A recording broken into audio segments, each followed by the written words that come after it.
Good afternoon, ladies and gentlemen. I'm going to present quickly Mr.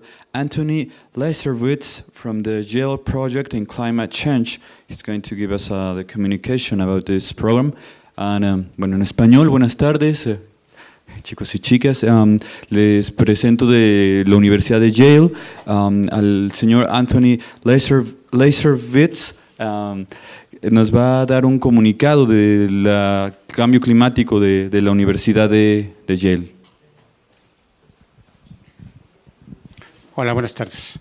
No sé si esto está yendo ya al aire, pero por si sí, me van a permitir que diga algo para la gente que no está aquí presente.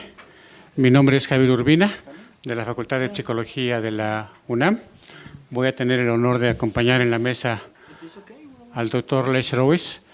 Él está dirigiendo desde hace algunos años el Centro para la Comunicación del Cambio Climático en la Universidad de Yale y han desarrollado un modelo que están ahora también aplicando en algunos otros países, fundamentalmente China y la India, que para los que estén cercanos al asunto del cambio climático sabrán pues lo que significa que un país como China o como la India estén tomando algunos de estos modelos para tratar de trabajar los aspectos de mitigación y de adaptación al cambio climático, teniendo como un soporte metodológico importante las cuestiones de percepción y de comunicación del cambio climático. En lo personal, debo no solamente mostrar mi agradecimiento a Anthony por haber aceptado venir en un precipitado viaje desde los Estados Unidos de América, sino también reconocer el esfuerzo que está haciendo para caracterizar lo que sobre comunicación y percepción del cambio climático se está dando, está ocurriendo en la Unión Americana.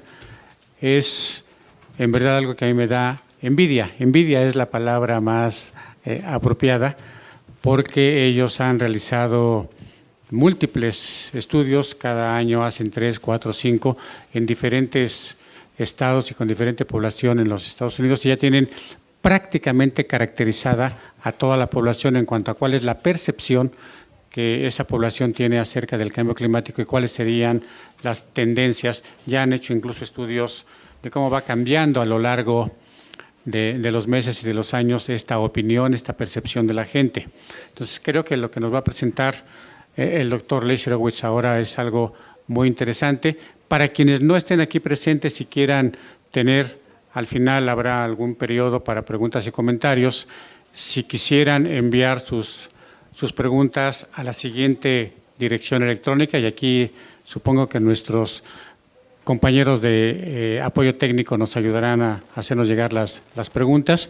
El correo electrónico para esta sesión exclusivamente es jurbina, jurbina corrido, con minúsculas, @unam.mx. Pueden mandar sus preguntas anticipadas y al final de la presentación, si tenemos el tiempo suficiente, con mucho gusto el doctor Leiserowitz las contestará. ¿Ready? Okay, the floor is yours. Okay.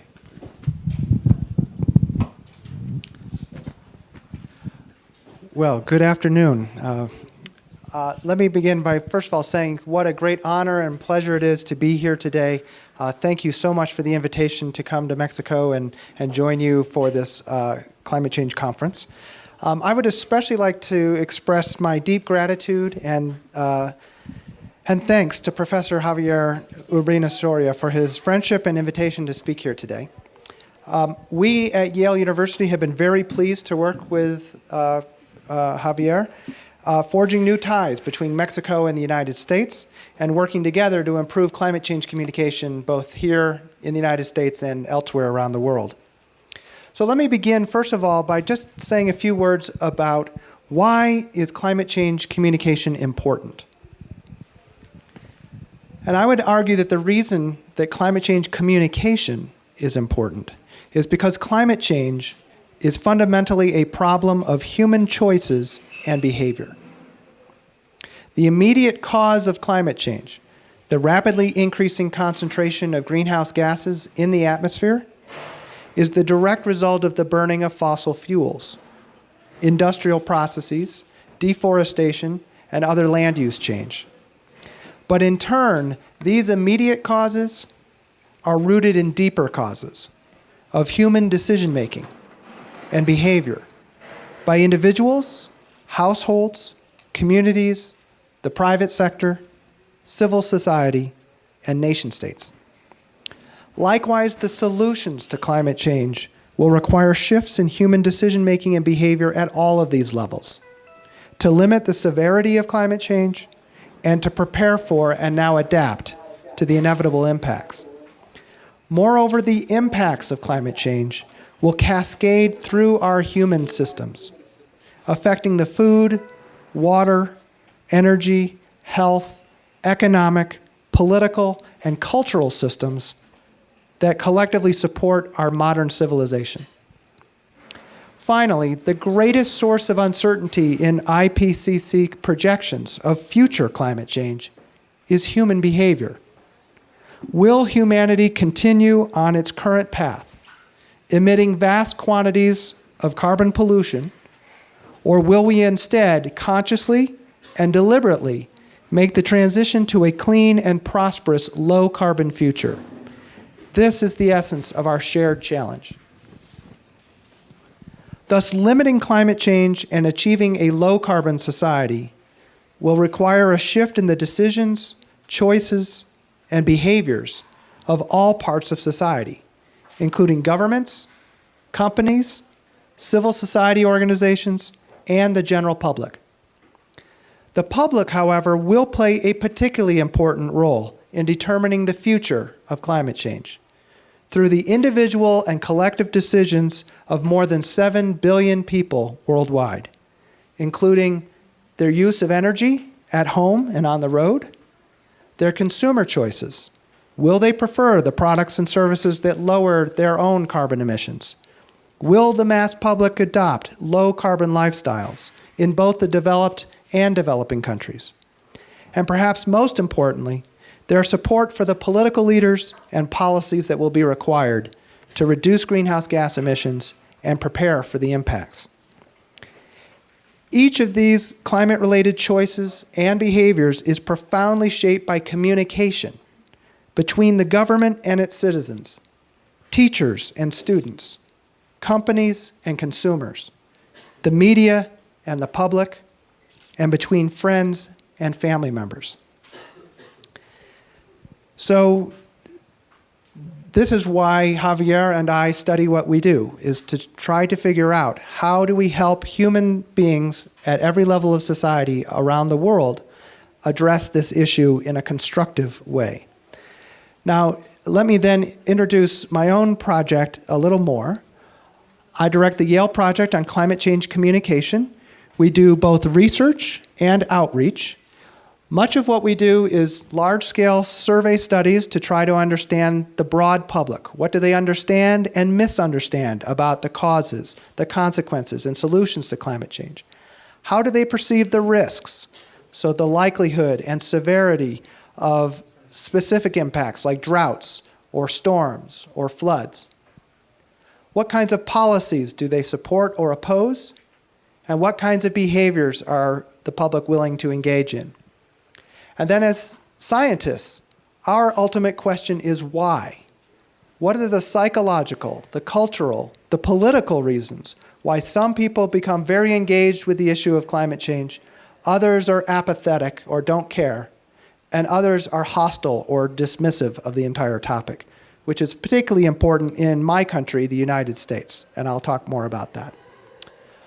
We've also been working increasingly at the international level, doing surveys in China and India, and I'm happy to talk about that. We've also been working with the Gallup World Poll for the past 5 years, studying this topic in 130 countries around the world, and I'll show you a little bit of that, those findings in a moment. And then we've been working ever more at the state and local level, including a number of years working with Inuit Eskimo communities in the Arctic who are experiencing climate change right here, right now. We also do some outreach work where we now have a national radio program in the United States where every day we give another small news story that helps people understand climate change and how it's affecting their lives. And then a very long-standing project where we work with weathercasters, television weathercasters, as educators on climate change. Again, happy to talk about that in questions and answers. Okay, so I'd like to begin with a simple proposition, a simple suggestion. It would be wonderful if all people in Mexico and the United States and around the world could have a full semester course on climate change. 3 months where they learned about how the climate system works and the causes and the consequences and solutions to global warming. But it's never going to happen. Okay?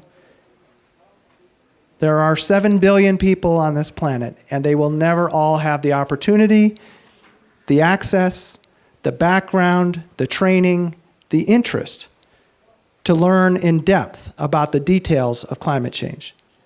That said, there are millions of people around the world who do want to know more, who are asking lots of questions and want to know what is this problem and how does it work and how does it affect our lives. And as a scientific community, we need to do all we can to go more than halfway to meet them and answer their questions. But again, that will not be the vast majority of adults on this planet. And so the question I would like to propose is, let's just assume that most people have just enough room in their mind for 5 key ideas about climate change. What 5 ideas would you want them to know to make informed decisions today and for decades to come about climate change? Do they need to know 400 parts per million of carbon dioxide in the atmosphere? Do they need to know all the details of how the carbon cycle works? Okay? We would argue that probably not. Those are important details for experts, not so important for most people. And in our work, along with many of our colleagues, we have identified what we believe are the 5 key ideas. And here they are in just 10 words. Okay? Number 1, it's real. The world is in fact warming. Number 2, it's us. Yes, the world has warmed naturally. Climate changes have happened naturally over millions and billions of years. But this time it's very different. This time it's the direct result of human activities, burning fossil fuels and major land use change all over the world. Third, it's bad. It's bad now, and it's going to become much worse in the future if we continue on this current path. Fourth, very important, and I'll talk more about this, the scientific community agrees about point 1, 2, and 3. There are many things that the scientific community still needs to answer, and there are many important questions. But the scientific community has looked exhaustively at the evidence and is fully convinced that it is happening, it is human-caused, and that it is a serious problem. Fifth, and in some ways the most importantly, however, is that there is hope. There are things that we can do, and we can, in fact, reduce this threat dramatically if we take action. And I'll come back to this. So first I want to say a little bit about what we've learned about how the public around the world are thinking about climate change. And again, this is work that we have done with the Gallup World Poll in about 130 countries. And what I'm going to specifically show you is people's awareness of climate change itself. Now the results I'm going to show you are a few years old, so things have certainly changed in the past 5 years, but this is still a pretty good indication of some of the big differences around the world. This chart, this map, basically shows where people have never heard of climate change before. Okay? And what we found with this study is that 4 out of 10 adults worldwide have never heard the terms global warming or climate change before. Okay? Never heard of it.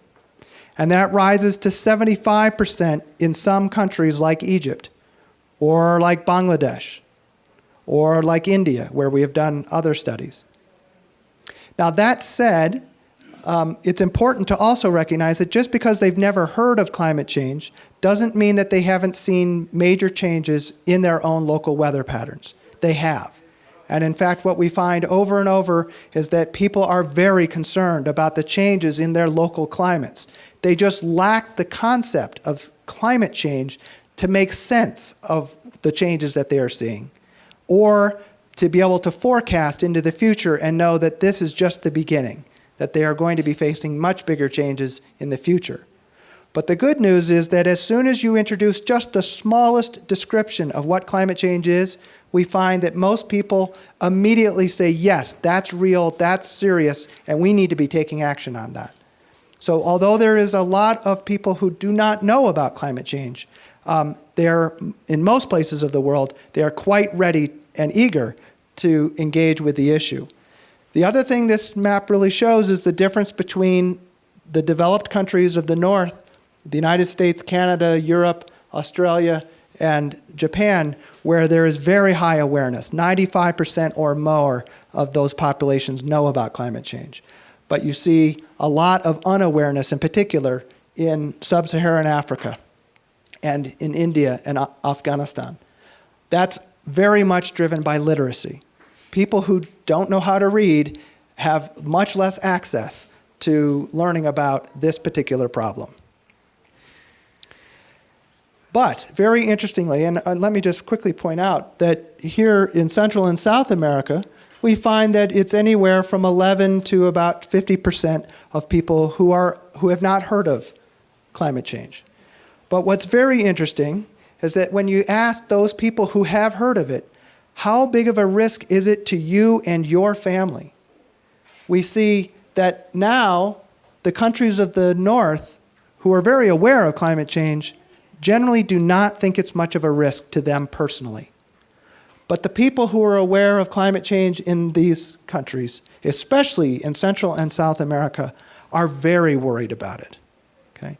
And this is really interesting, and I would love to hear your comments about this pattern in Central and South America, because it's so obvious that this entire region cares or is worried so much more about climate change than anywhere else in the world. And we see this even within the United States. We find that the racial or ethnic group in the United States who cares more about global warming than any other are Latinos. Not white people, Latinos. And we don't fully know why. But I think there's something very important and cultural probably underlying this. So to quickly summarize this global situation, about 40% of adults worldwide are currently unaware. They're often the most vulnerable, but it doesn't take much to convince them that they're real. And so if you're going to communicate about this issue, you need to do so in very different ways depending on where in the world you are. Very crudely, there's still a fundamental need for basic awareness building, basic knowledge in much of the developing world. But we need to increase risk perceptions and hope in the developed world. And I'll say more about that. Now I'm going to turn to the United States, and I'm sorry, I just have not done a study in Mexico yet. I wish I could just give you Mexican information, but we haven't done that study. But we have studied the United States a lot. And the United States, for good or for bad, plays a very important role in the international effort to reduce this problem. I think I am safe in saying that my country is one of the biggest roadblocks to international action on climate change. So I think what happens in the United States is important for that reason. But I'm also going to describe a number of important psychological, cultural, and political factors that may or may not be useful for thinking about what's happening here in Mexico. So as I describe the United States, I would ask you to think about, do any of these factors play a role here as well? So importantly, we need to start with the basics. Do Americans even accept or believe that global warming is in fact happening? And these are all national representative survey studies that we've done over the past 6 years. This is as of April of 2014. We are just actually doing our latest survey. We'll have new data very soon. But as of last April, last spring, 2/3 of Americans believe that global warming is happening. But the other thing I want you to notice is the big change that happened from 2008 to 2010, where it dropped from 71% to 57%. You're going to see this pattern over and over again. By contrast, only half of Americans currently understand that it's human activities that are mostly causing climate change. And this is important. If you do not understand or believe that humans are causing the problem, then you are not going to support policies that are going to reduce U.S. emissions. You're going to say this is just a natural phenomenon and we can't do anything about it. Very importantly, we have found that there is mass confusion in the American public about the nature of the scientific consensus. There have been multiple independent studies that have found that among climate scientists, the scientific consensus is about 95 to 97% that climate change is happening and human caused. And yet, only 1 in 10 Americans understands that that's how strong the scientific agreement is. Okay? This is very important because in our work we've identified this idea as a gateway belief. The more people understand that the scientists agree, the more they themselves say, oh, then I think global warming is real. I think it's human caused. I support action, and I'm willing to take personal action. Because from their standpoint, their perception is that the scientific community is still arguing over whether the problem even exists. And if that is your perception, the logical, the rational thing to do is to say, I'm going to wait until the scientific community figures it out, they've reached their decisions, then they will tell me, and I will make my decisions then. But the fact is, they don't know it. And that's not an accident.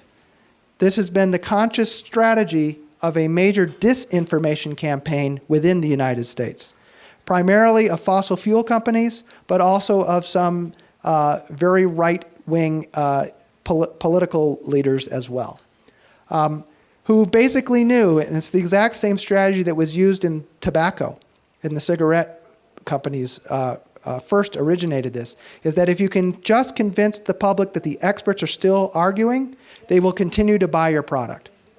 And the cigarette companies raked in billions of dollars over many decades using this basic strategy. That same strategy is now being used by the fossil fuel industry to confuse Americans about climate change. We also find that very few Americans say they're very worried about this issue, only 14% as of our last study. And one of the major reasons why is because many Americans think of climate change as distant in time, that the impacts are a generation or more away, and distant in space. This is about polar bears, or maybe developing countries, but not the United States, not my state, not my city, not my friends or my family members, or the people and places that I care about. And so as a result, it's seen as psychologically distant, something happening far away in time and in space that I don't need to worry about now because it's very far away. Okay? That sense of psychological distance is critical because it means that we put things on the back burner, or we say that we'll deal with that sometime in the future. We don't need to deal with it now. And that translates to the fact that global warming is always at the very bottom of Americans' national priorities, well below the economy or jobs or terrorism or education or social security or all of the other national issues. It's always at the bottom. And again, it dropped significantly from 2007 to 2010. Now, there's one psychological question that I love to ask in all of my surveys, and this is a completely different audience, so I'm just going to try it out and see how it works. And hopefully people understand my English well enough to answer the question. So let's try. The question is very simple. What is the first thought or image that comes to your mind when you hear the words global warming? Now don't say anything. The first thought or image that comes to mind when you hear the words global warming.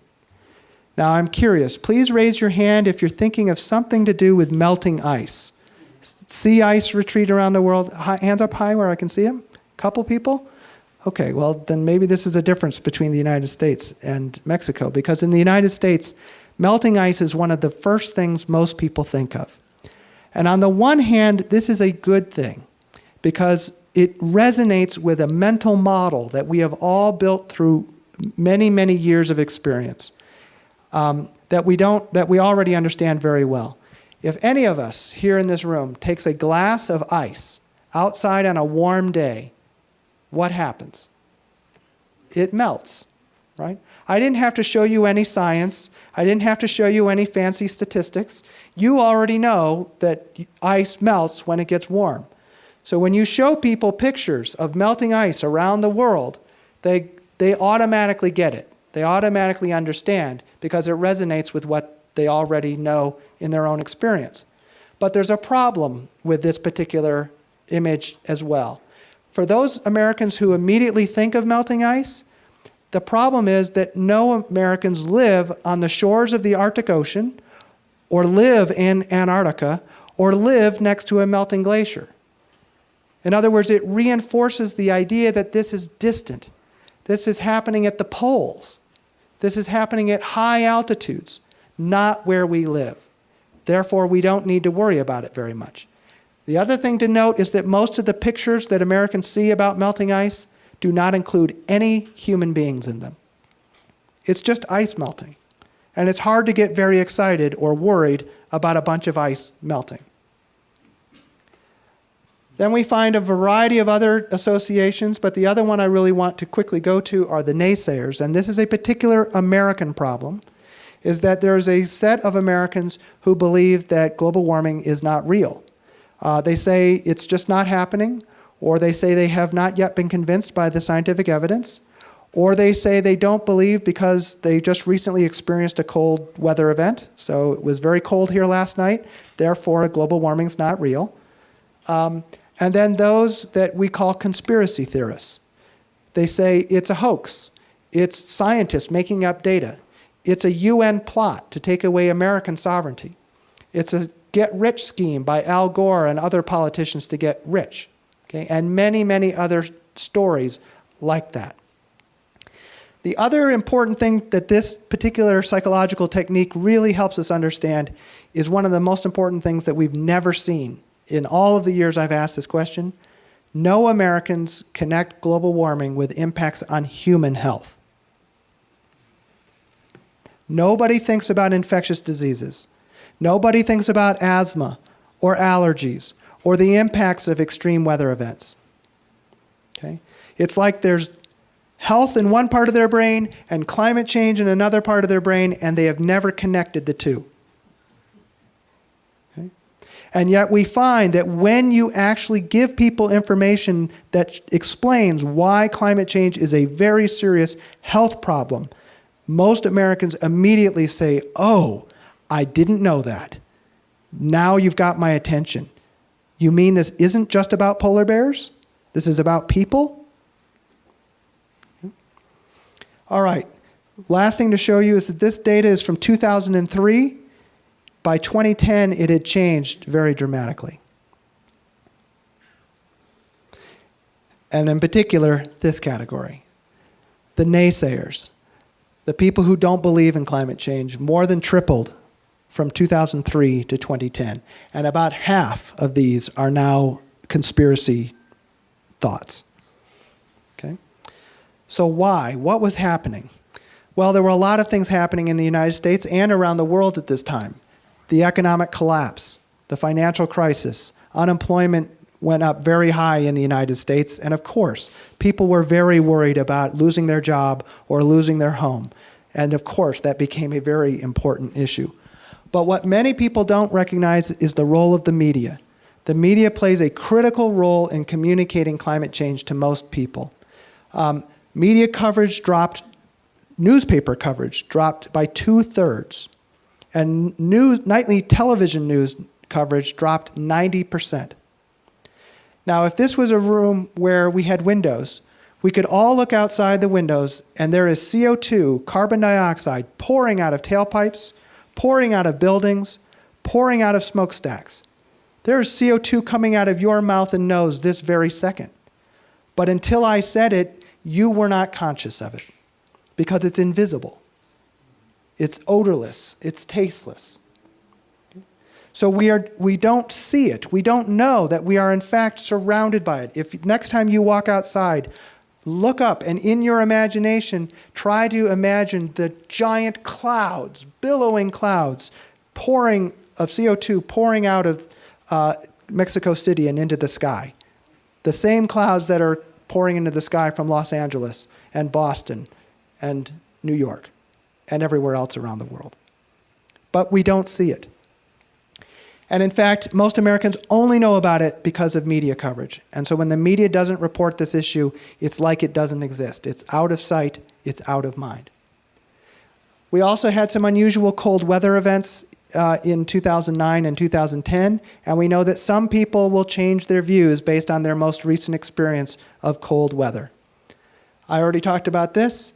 There was the ClimateGate pseudo-scandal of some stolen emails from the University of East Anglia, which some in the United States tried to use to claim that global warming was a hoax.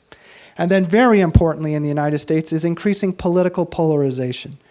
Democrats and Republicans have gotten farther and farther and farther apart. Democrats almost completely believe that global warming is real and serious. Republicans have become increasingly doubtful or dismissive of the entire concept.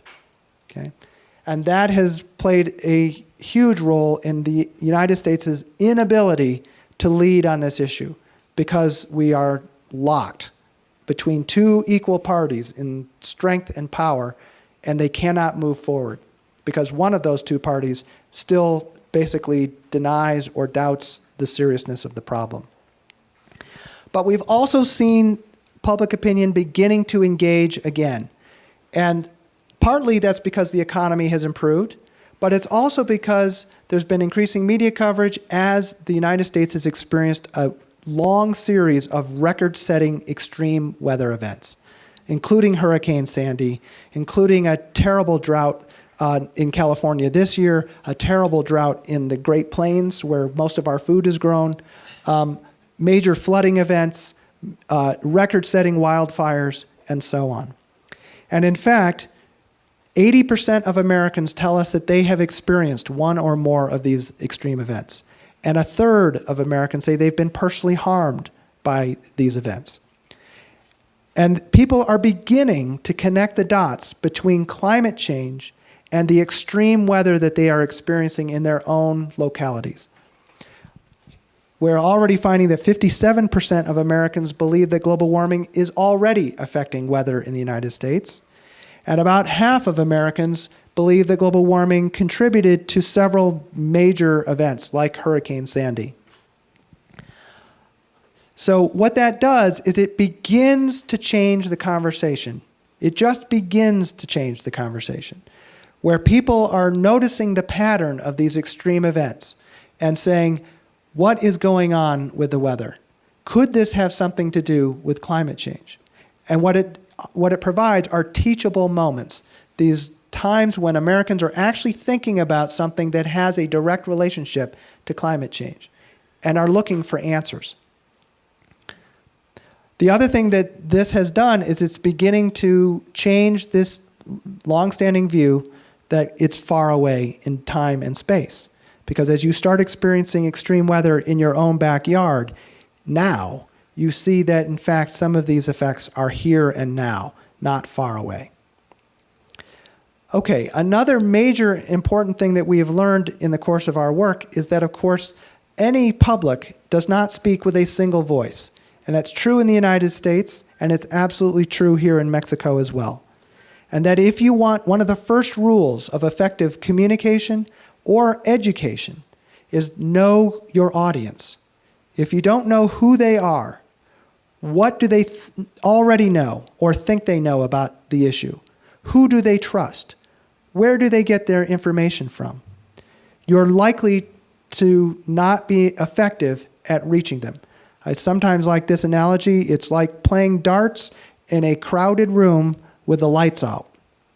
You may hit the target by luck, occasionally, but most times you'll miss. And sometimes you're going to hit somebody and they're going to come after you and try to beat you up. Okay? That's true of communication too. And in fact, just like medicine, a critical rule is first, do no harm with your communication. So we've identified that, in fact, Americans have 6 very different perspectives on this issue. The first is a group we call the alarmed. It's 16% of Americans who are convinced that it's happening, human-caused, very serious, strongly support action. But they don't know what to do. They don't know what they can do individually. They don't know what we can do as a nation or as a world. As a community of climate change communicators and scientists, we have done a much better job communicating the problem than we have the solution. And so even the people who are the most worried about it do not understand yet that we can, in fact, do a lot to reduce this problem. Then comes a group we call the concerned, 27%, who think it's happening, they think it's human-caused, they think it's a serious problem. But again, it's distant in time and in space. So they feel like this is a pot of water we can put on the back burner of our stove, and we'll deal with it later. What they don't realize is that that pot is now boiling over. The cautious, 23%. These are people who have not yet made up their mind. Is it real? Is it not? Is it human? Is it natural? Is it serious? Or is it just kind of hyperbole? Then a group we call the disengaged, very small, 5%, but these are people who've heard of it but don't know anything about it. So it's only 5% in the United States. It would be much more in other countries such as India, where we've worked. But in the US, it's 5%. Then the doubtful, 12%. These are people who think it's probably not happening, but if it is, it's natural. Just part of natural cycles of nature, nothing that humans had anything to do with, nothing that we can do anything about. So they don't think about it very much, and they certainly don't see it as a risk. Last but not least are the dismissive, 15%, who are firmly convinced it's not real, it's not human-caused, it's not serious. And again, many of them, most of them, think it's a conspiracy. Now, importantly, note that they're only 15%. They're only 15%. But they're a very loud 15%. They're a very vocal 15%. They're a 15% that tends to dominate public discourse and conversation in the United States. And they've basically created a culture of silence among most of these other groups who are often afraid to even talk about the issue because they are afraid that one of these people will attack them. Okay? But they're only 15%. Now, to help you understand that there are completely different conversations happening within the United States at the same time, and I would guess probably within Mexico at the same time, we asked each of these groups, oh, you can't read the question. If you could ask an expert on global warming one question, what question would you ask? Down here, the doubtful and the dismissive, they want to know, so how do you know that global warming is real, that is happening, or human-caused? And on a deeper level, their real question is, and why should I trust you? The middle groups, however, have a different question. They say, okay, maybe it's real, but so what? Why should I care? What does it have to do with me or anything that I care about? The last two groups, the alarmed and concerned, have a different view. They're saying, oh, yes, of course, it's happening, it's human caused, it's serious. But what can we do? What can we do? Okay, one other thing that I want to quickly explain is how this plays out in the realm of policy making in the United States, but also to capture one other really important factor that drives much of the discussion in the United States, and that's the role of values. What we find is that the alarmed, the people who are the most concerned about climate change, have what we call strong egalitarian values. They care strongly about discrimination in the United States. They think there's far too much disparity in wealth between people within the United States and across countries. They strongly support the government taking action to root out and end poverty in the country. All of which are issues that don't have a direct relationship with climate change. And yet the people who believe those things are the most concerned about climate change. By contrast, The people who are in the dismissive category have a different value system. They are what we call strong individualists. Their primary values are individual liberty, individual freedom, individual autonomy, and is often framed as anti-government attitudes. They say the government in the United States is too big, it's too intrusive, all regulations are bad, all taxes are bad. Okay? And they really don't like things like the United Nations and international cooperation because they're afraid it's an effort by other countries to take away America's individual freedom. Now that plays out in their policy support. So if you look on the left here, this is the policy of regulating carbon dioxide as a pollutant, which is the major policy the United States is right now trying to implement, President Obama. And you see that the alarmed love this proposal. The dismissive don't like it at all. Likewise, a 20% policy that requiring that all electric utilities in the United States produce at least 20% of their energy from clean energy, wind and solar. Again, the alarmed love that idea. The dismissive hate it because it's about government telling people and companies what they can and cannot do. By contrast, however, there are some policies where they all agree, like a major national investment in clean energy. They all like that. Rebates and incentives for individuals to buy fuel-efficient vehicles or solar panels. They all like that. Now, why? Well, the alarmed support clean energy because they worry about the environment and climate change. The dismissive don't believe in climate change, but they support clean energy because they see it as a way that resonates with their values. They really like things like solar panels on rooftops because it gives them more self-control. I am no longer dependent on a faraway energy producer. I can produce my own energy. I can sell my own energy back into the electrical grid. Okay? So they don't care about climate change, but they love the idea of being able to be self-reliant. Okay? And so this is the art of politics. It's finding there's this wonderful old phrase actually from Christianity, there are many roads to Damascus. Okay? People can come to support the exact same policy for completely different reasons. And that is the art of politics, is finding a way to get support from very different interests to support the same policy, but sometimes for very different reasons. So I hope that helps you understand how at least the role of values is playing a role in the United States.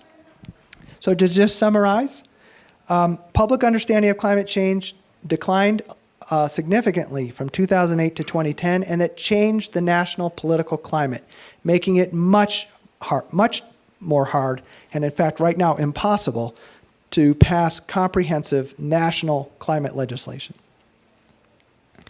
But it's beginning to shift back. Americans are beginning to connect the dots between climate change and extreme weather, jobs, national security, their faith, their mostly Christian faith, and their deeper values, making the issue here and now, no longer far away and distant. There are these 6 different Americas, and they each need to be engaged in their own way. And importantly, that the facts, even the scientific facts, which have been demonstrated objectively, that doesn't always matter, because they're always being interpreted by these different audiences who are constructing their own understanding of the issue in accordance with what they already know or think they know, what they value, and how they feel about it. It is an issue that now is generating very strong emotional responses in the United States. So knowledge is necessary, but it's insufficient. Emotions, values, ideology, and these broader social, political, and economic forces are all playing critical and often more important roles in shaping how the American public responds to this issue and provides the political will to take action. So in the United States, we know that it's really important that the scientific community and others continue to communicate the scientific consensus, which most Americans do not yet understand. That they connect climate change to our daily lived lives and our values, especially health. That people can understand this is not just about polar bears and other species. This is about people. Explaining extreme weather in its proper scientific context, and critically emphasizing that global warming is in fact solvable. So with that, I invite you to come visit our website where we put all of our research available. And with that, thank you very much. Muchas gracias, and I can take some questions.